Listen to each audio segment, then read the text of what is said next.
നീ ഗൂഗിളൊന്നുമല്ല കേട്ടില്ലേ, കാലം മാറി. ആർട്ടിഫിഷ്യൽ ഇൻ്റലിജൻസ് ഇതൊക്കെ ഉപയോഗിക്കാൻ തുടങ്ങണം. നിങ്ങളൊരു ദിവസം ബോറടിച്ചിരിക്കാന്ന് വിചാരിച്ചോ, എന്താ ചെയ്യേണ്ടത് ഒരു പിടിയില്ല. എങ്ങോട്ടെങ്കിലൊക്കെ പോകണം. ഉഗാണ്ടക്ക് പോയാലോ? ഞങ്ങൾക്ക് തോന്നാലോ, മനുഷ്യനല്ല. എന്ത് ചെയ്യും? ഉഗാണ്ടക്ക് പോകാൻ പറ്റുമോ? വഴിയുണ്ട്. നമുക്ക് ജംനായിനോട് ചോദിച്ചു നോക്കാം. ഗൂഗിളിൻ്റെ ഫ്രീ ആപ്പാണ്. ഹലോ ജംനായ്. ഹലോ, എന്തൊക്കെയുണ്ട് വിശേഷങ്ങൾ? ഒക്കെ സുഖമായിരിക്കണോടൂ. എന്തൊക്കെയാ താങ്കളുടെ വിശേഷങ്ങൾ? സുഖമാണോ? ഞാനിവിടെ സുഖമായിരിക്കുന്നു.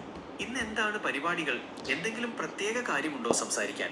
ഉഗാണ്ടക്ക് പോയാലോ എന്നൊരു ചിന്ത. കൊച്ചിയിൽ നിന്ന് ഉഗാണ്ടക്ക് ഇപ്പം എങ്ങനെ പോവാം? കൊച്ചിയിൽ നിന്ന് ഉഗാണ്ടയിലേക്ക് നേരിട്ട് വിമാനങ്ങളില്ല. അതിനാൽ നിങ്ങൾക്ക് കണക്റ്റിംഗ് ഫ്ലൈറ്റുകൾ തിരഞ്ഞെടുക്കേണ്ടി വരും. സാധാരണയായി ദുബായ്, അബുദാബി, ദോഹ അല്ലെങ്കിൽ ഇസ്താംബുൾ വഴിയാണ് ഈ യാത്രകൾ. ഈ റൂട്ടുകളിൽ എയർലൈൻസ് ഫ്ലൈറ്റുകൾ നടത്തുന്നുണ്ട്. അതിനാൽ നിങ്ങൾക്ക് സൗകര്യപ്രദമായ സമയം തിരഞ്ഞെടുക്കാം. നിങ്ങളുടെ യാത്രാ തീയതികൾ അനുസരിച്ച് ഫ്ലൈറ്റുകളുടെ എണ്ണത്തിൽ മാറ്റങ്ങൾ വരാം. കൂടുതൽ വിവരങ്ങൾ അറിയണമെങ്കിൽ ചോദിക്കാവുന്നതാണ്. ഈ ഉഗാണ്ട എങ്ങനെ, സേഫ് ആണോ? ആഫ്രിക്ക പൊതുവെ പ്രശ്നമാണല്ലോ, അതുകൊണ്ട് ചോദിച്ചാ. ഉഗാണ്ട പൊതുവെ സുരക്ഷിതമായ രാജ്യമാണ്. എന്നിരുന്നാലും ചില മുൻകരുതലുകൾ എടുക്കുന്നത് നല്ലതാണ്. രാത്രിയിൽ ഒറ്റയ്ക്ക് നടക്കുന്നത് ഒഴിവാക്കുക. നിങ്ങളുടെ വിലപിടിപ്പുള്ള സാധനങ്ങൾ ശ്രദ്ധിക്കുക. കൂടാതെ നിങ്ങളുടെ യാത്രാ വിവരങ്ങൾ മറ്റുള്ളവരുമായി പങ്കുവയ്ക്കുക. ആഫ്രിക്കൻ രാജ്യങ്ങളിൽ ചിലത് പ്രശ്നബാധിതമാണെങ്കിലും ഉഗാണ്ട താരതമ്യേന സുരക്ഷിതമാണ്. എന്നിരുന്നാലും യാത്ര ചെയ്യുന്നതിന് മുൻപ് നിലവിലെ യാത്രാ ഉപദേശങ്ങൾ പരിശോധിക്കുന്നത് നല്ലതാണ്. ഉഗാണ്ടക്ക് ഇന്ത്യക്കാർക്ക് വിസ വേണോ? ഉഗാണ്ടയിലേക്ക് യാത്ര ചെയ്യുന്ന ഇന്ത്യക്കാർക്ക് വിസ ആവശ്യമാണ്. യാത്രയുടെ ഉദ്ദേശമനുസരിച്ച് നിങ്ങൾക്ക് ടൂറിസ്റ്റ് വിസ, ബിസിനസ് വിസ തുടങ്ങിയവ തിരഞ്ഞെടുക്കാവുന്നതാണ്. വിസയെക്കുറിച്ചുള്ള കൂടുതൽ വിവരങ്ങൾ അറിയണമെങ്കിൽ ചോദിക്കാവുന്നതാണ്. എത്ര ദിവസം എടുക്കും? എവിടെ, എങ്ങനെ വിസ കിട്ടും? ഉഗാണ്ടൻ വിസ സാധാരണയായി ഓൺലൈനിൽ അപേക്ഷിക്കാവുന്നതാണ്. ഇതിനെ ഉഗാണ്ട ഇ വിസ എന്ന് വിളിക്കുന്നു. ഇതിനായി ഉഗാണ്ടൻ ഗവൺമെന്റിന്റെ വെബ്സൈറ്റ് സന്ദർശിക്കുക.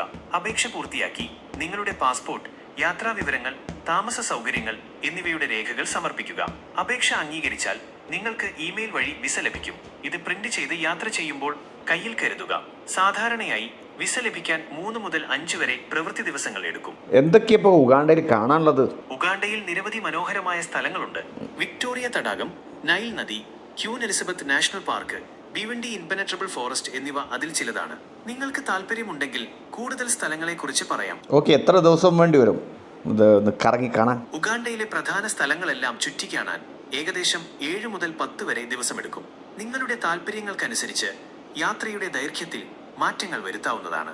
ഓക്കെ, അപ്പോൾ ഉഗാണ്ടയിലെ പട്ടാള ഭരണവും മറ്റാണോ? അവിടെ വല്ല കുഴപ്പങ്ങളും ഉണ്ടോ?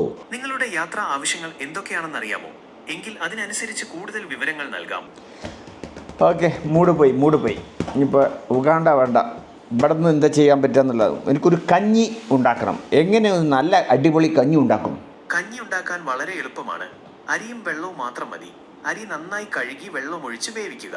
ആവശ്യമെങ്കിൽ ഉപ്പ് ചേർക്കാം. കഞ്ഞി വെന്ത് വരുമ്പോൾ നല്ല ചൂടോടെ കഴിക്കാം. കൂടെ പപ്പടമോ അച്ചാറോ ഉണ്ടെങ്കിൽ സൂപ്പർ ആയിരിക്കും.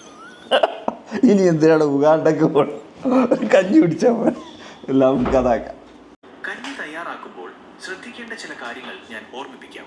അരി നന്നായി കഴുകിയെടുക്കുക. അതിനുശേഷം അരിയും വെള്ളവും ഒരു പാത്രത്തിൽ ഒഴിച്ച് അടുപ്പത്ത് വെച്ച് വേവിക്കുക. എനിക്കറിയാം, ബാക്കിയൊക്കെ എനിക്കറിയാം. പ്ലീസ്. ഓക്കെ, നിങ്ങൾക്ക് കഞ്ഞി ഉണ്ടാക്കാൻ അറിയാമെങ്കിൽ പിന്നെ എന്തിനാണ് ചോദിച്ചത്? എന്തായാലും കഞ്ഞി കുടിക്കുന്നത് നല്ലതാണ്. അത് ശരീരത്തിന് ഊർജം നൽകുകയും ദഹനം എളുപ്പമാക്കുകയും ചെയ്യും. നിങ്ങൾക്ക് കഞ്ഞിയുടെ കൂടെ മതി. ഞാൻ താങ്കളെ ടെസ്റ്റ് ചെയ്താണ്. ഓക്കെ, നമ്മുടെ ഫേവറേറ്റ് സംഭവമാണ്. അപ്പോൾ അതേക്കുറിച്ച് താങ്കൾക്ക് അറിയുമോ എന്ന് അറിയണ്ടേ, അതുകൊണ്ട് ചോദിച്ചാ. ശരി, മനസ്സിലായി. നിങ്ങൾ എന്നെ ഒന്ന് പരീക്ഷിച്ചതാണല്ലേ? കഞ്ഞി ഉണ്ടാക്കാൻ അറിയാമെന്ന് പറഞ്ഞതിൽ സന്തോഷമുണ്ട്. എന്തായാലും കഞ്ഞി കുടിക്കുന്നത് നല്ലൊരു ശീലമാണ്. അത് ശരീരത്തിന് ഊർജം നൽകുകയും ദഹനം എളുപ്പമാക്കുകയും ചെയ്യും. നിങ്ങൾക്ക് കഞ്ഞിയുടെ കൂടെ വേണോ? കഞ്ഞി പുരാണം മതി. Okay, thank U.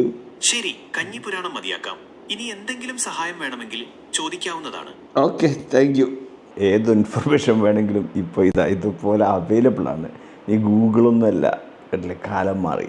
Artificial intelligence ഇതൊക്കെ ഉപയോഗിക്കാൻ തുടങ്ങണം. അതിനൊരു പ്രോത്സാഹനമായിട്ടാണ് ഈ വീഡിയോ ഇട്ടത്. Okay, thank U.